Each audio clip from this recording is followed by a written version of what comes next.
Ketua Umum Partai Nasdem Surya Paloh mewacanakan pasangan Anies Baswedan dan Ganjar Pranowo sebagai duet pemersatu bangsa pada Pilpres 2024. Keduanya dipasangkan bertujuan untuk mencegah polarisasi. Bahkan Surya Paloh mengklaim sudah menyampaikan hal tersebut kepada Presiden Joko Widodo, Jokowi. Peneliti utama Pusat Data Riset Pusdari, Gabriel Alexander mengatakan potensi duet pemersatu ala Surya Paloh tersebut sulit untuk terwujud. Pasalnya ada beberapa hal yang mengganjal keduanya untuk bersatu dalam satu barisan koalisi. Pertama, calon yang diusung Nasdem adalah kader aktif PDIP. Di Rakernas kemarin sudah jelas untuk capres PDIP ada di tangan Megawati, bahkan Ganjar sendiri yang membacakan. Itu kendalanya, kata Gabriel, dalam keterangan yang diterima, Senin, tanggal 4 Juli tahun 2022. Selain itu, antara Surya Paloh dan Megawati sang ketua umum PDIP kurang harmonis dan belakangan terus mengkerucut, sindir-menyindir di antara pimpinan tertinggi Nasdem dan PDIP cukup kentara, ini sulit jika bersatu, lanjutnya.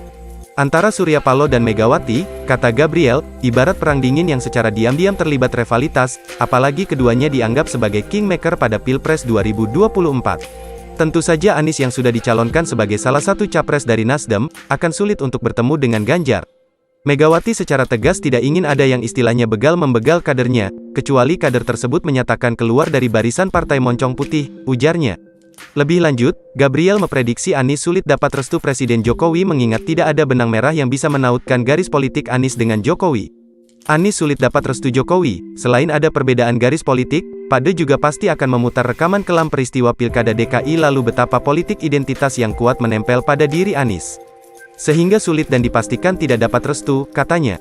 Gabriel juga mengingatkan bahwa politik identitas akan selalu ada jika dalam kandidasi politik pada 2024 nanti, masing-masing capres tidak memiliki komitmen yang kuat untuk sama-sama menghindarinya dari kelompok lain dengan memanfaatkan isu-isu politik identitas. Cara menghilangkan politik identitas itu bukan menduetkan Ganjar dan Anies, tapi komitmen elit politik untuk berani melawan para penunggang gelap yang mencoba memanfaatkan Pilpres untuk dijadikan kendaraan propaganda politiknya, ujarnya. Seperti diketahui, Surya Paloh sempat menyinggung jangan sombong dan merasa hebat sendiri yang dinilai ditunjukkan kepada Megawati, sementara itu putri sang proklamator itu juga meresponnya pada saat Rakernas dengan merasa heran karena dirinya dianggap sombong.